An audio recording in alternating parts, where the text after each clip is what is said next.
Have you ever stopped to wonder why, even when you're working, earning money and paying your bills, the feeling of always being behind never goes away?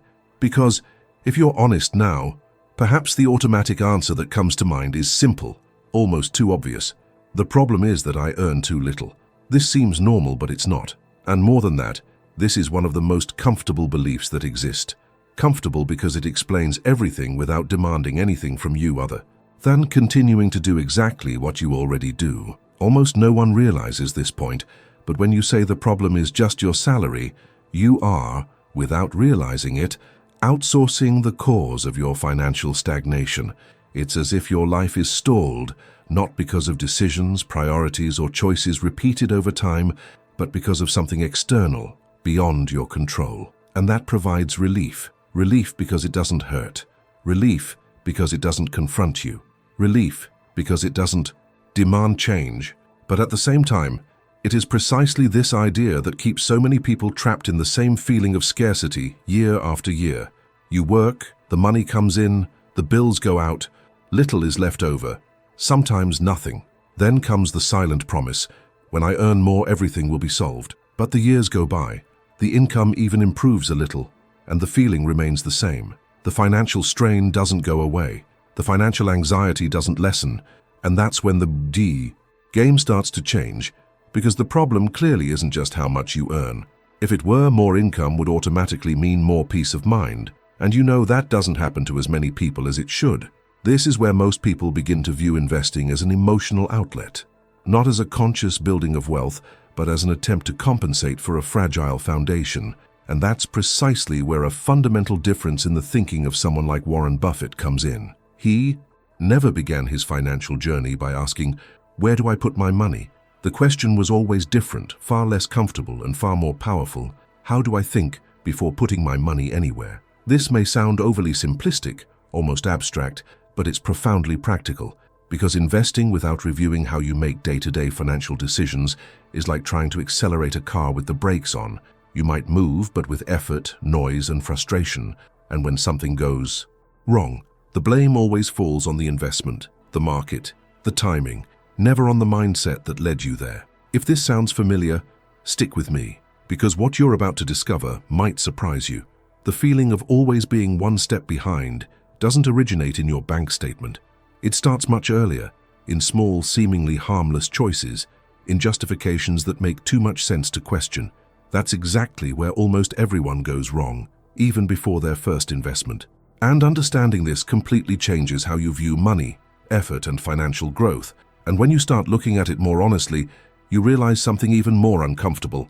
This belief that the problem is earning too little ends up becoming a filter for all other decisions. It justifies hasty choices, expenses that seem too small to matter, investments made more out of hope than clarity. Everything starts to make sense within this narrative, even when, deep down, you feel that something doesn't add up. Have you ever experienced this? That strange feeling of always trying to catch up but never feeling like you're really in control? It's curious how, when someone puts this into words, many people immediately recognize themselves in it, not because it's an individual flaw, but because this pattern is more common than it seems. It's just almost never talked about openly, and that's precisely why these conversations matter. When you realize you're not alone in this constant feeling of being squeezed, something begins to ease, but at the same time a new, more uncomfortable question arises. If it's not just how much I earn, then what exactly is keeping me trapped in this perception of poverty?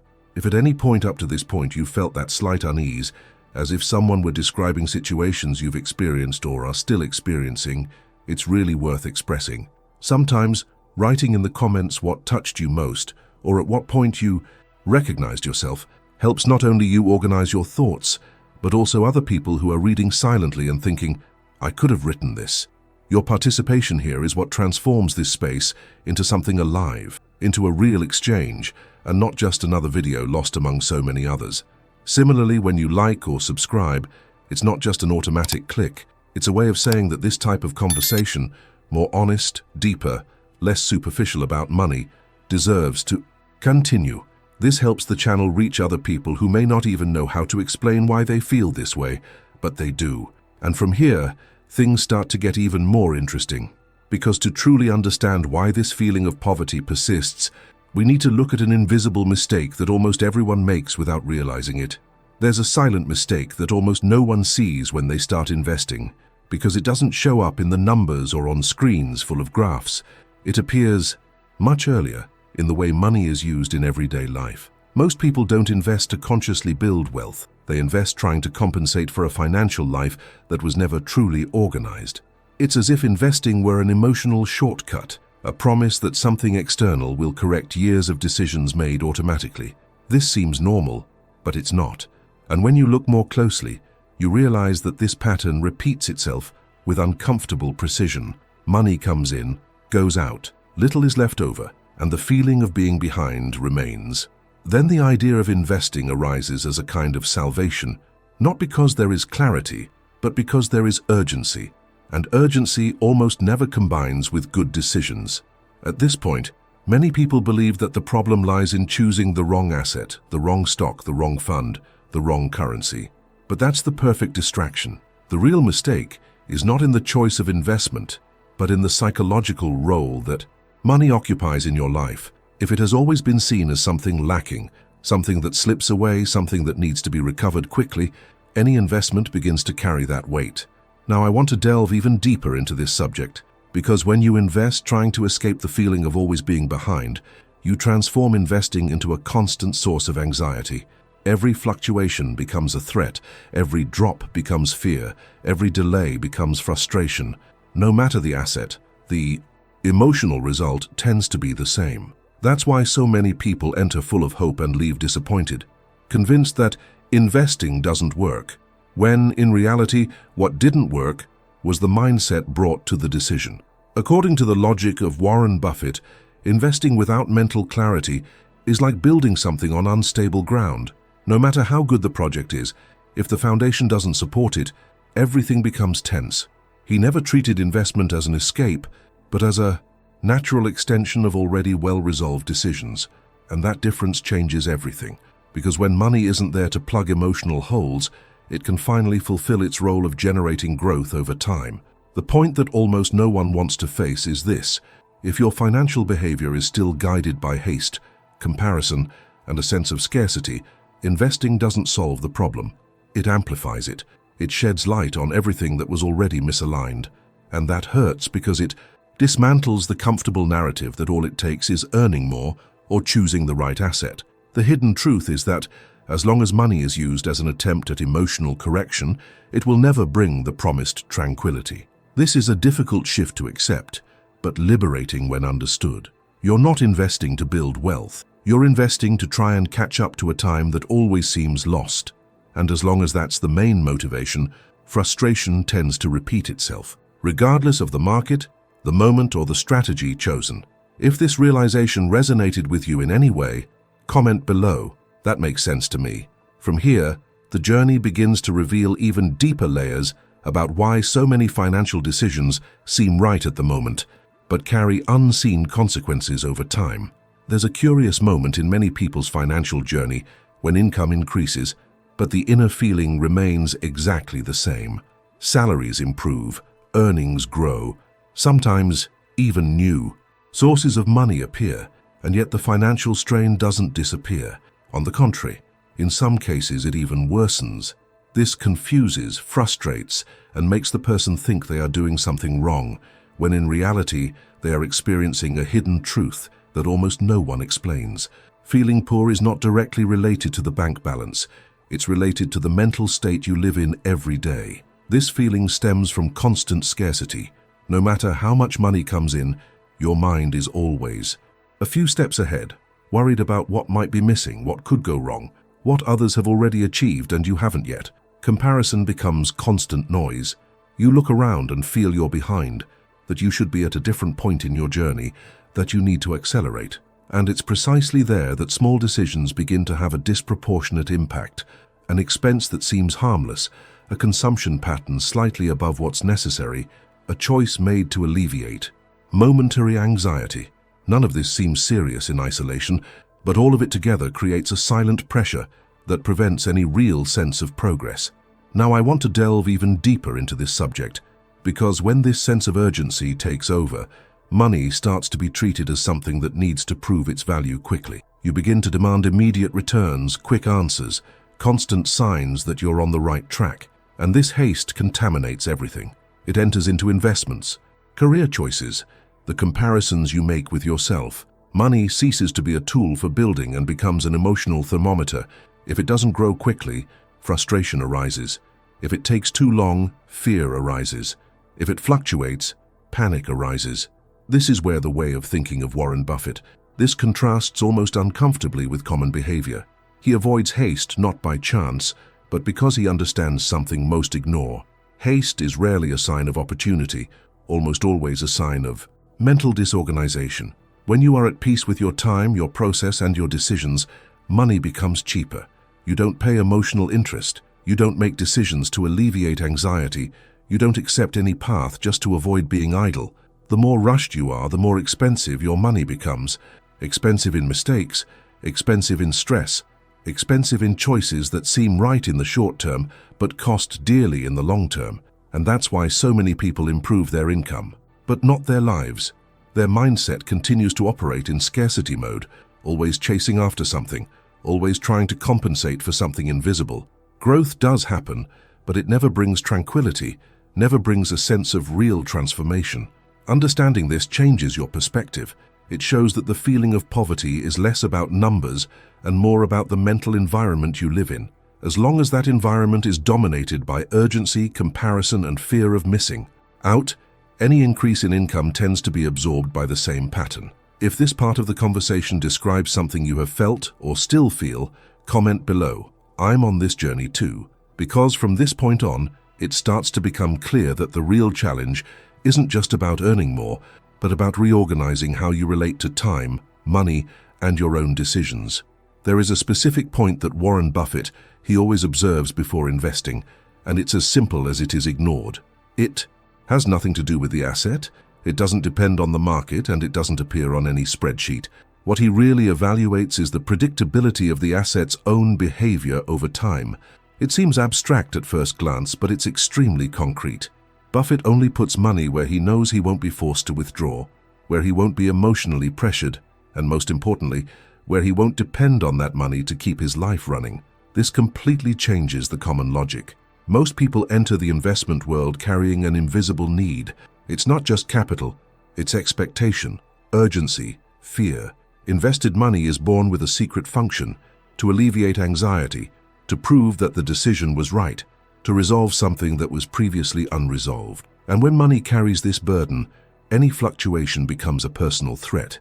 The decision ceases to be rational and becomes defensive. That's when hasty exits, constant changes in strategy, and that feeling that nothing works for long enough arise. Now I want to delve even deeper into this subject, because when Buffett talks about the long term, he's not just talking about patience with the market, he's talking about something more difficult: patience with himself. He invests knowing that time won't demand an emotional reaction from him. He doesn't need that money tomorrow, neither to pay bills, nor to maintain an inflated standard of living, nor to respond to external comparisons. This clarity eliminates a huge number of bad decisions before they even appear. Not because he's better at predicting the market, but because he knows himself well enough not to put himself in situations that would require decisions under pressure. The curious thing is that this criterion eliminates around 80% of the most common mistakes, and yet almost no one talks about it, because it's invisible. It doesn't get printed, it doesn't make headlines, it doesn't generate quick promises. It's behind the scenes. It's silent preparation. It's admitting that if you depend emotionally or financially on that money in the short term, the risk is already too high, regardless of the asset chosen. And this is a hidden truth that many people avoid facing because it forces them to look less outward and more inward. The turning point comes when you understand that the biggest risk isn't in the investment itself, it's in needing the money before the right time. When that happens, the market starts controlling you. The clock ticks, comparisons weigh heavily, and the rush returns. And in this scenario, even good opportunities become sources of stress. The decision may seem correct on paper, but the emotional impact exacts too high a price. If this idea made you rethink any recent choices or behaviors, leave a comment below. That makes sense to me.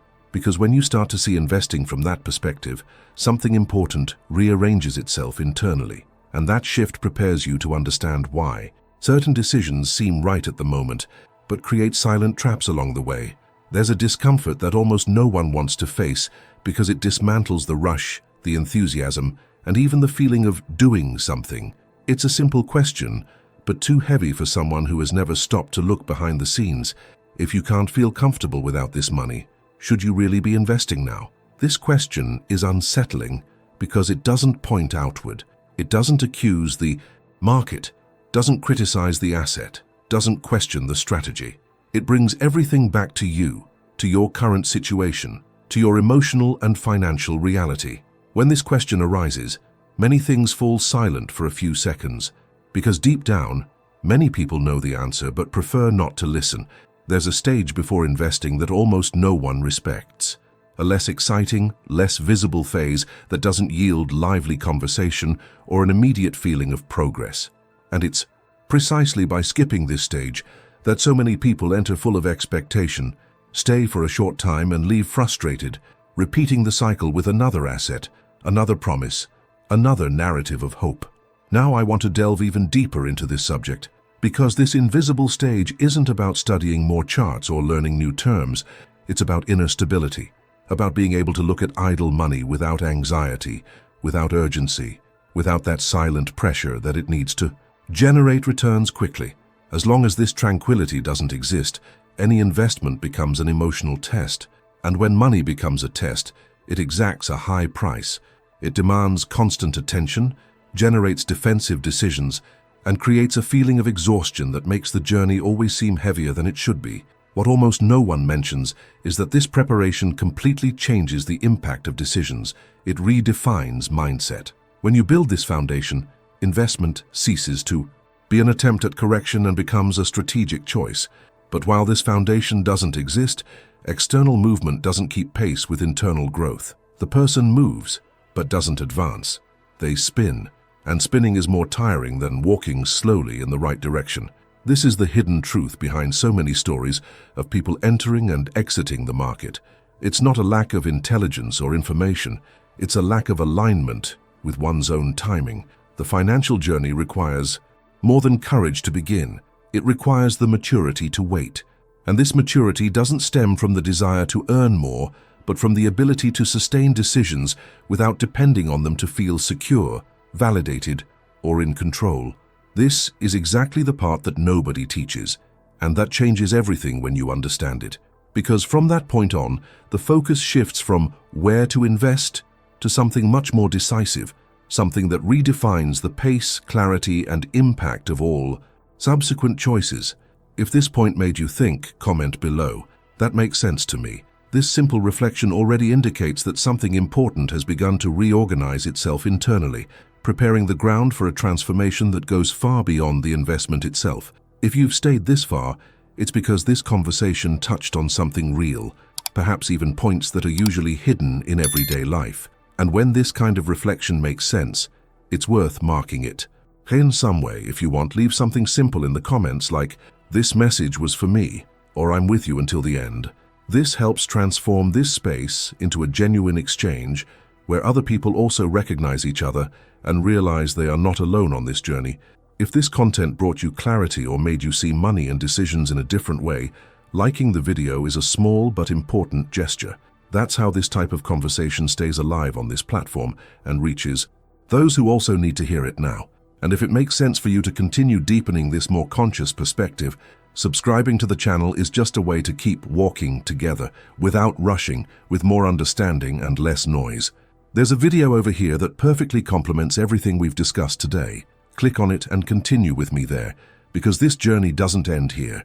It's only beginning to become clearer.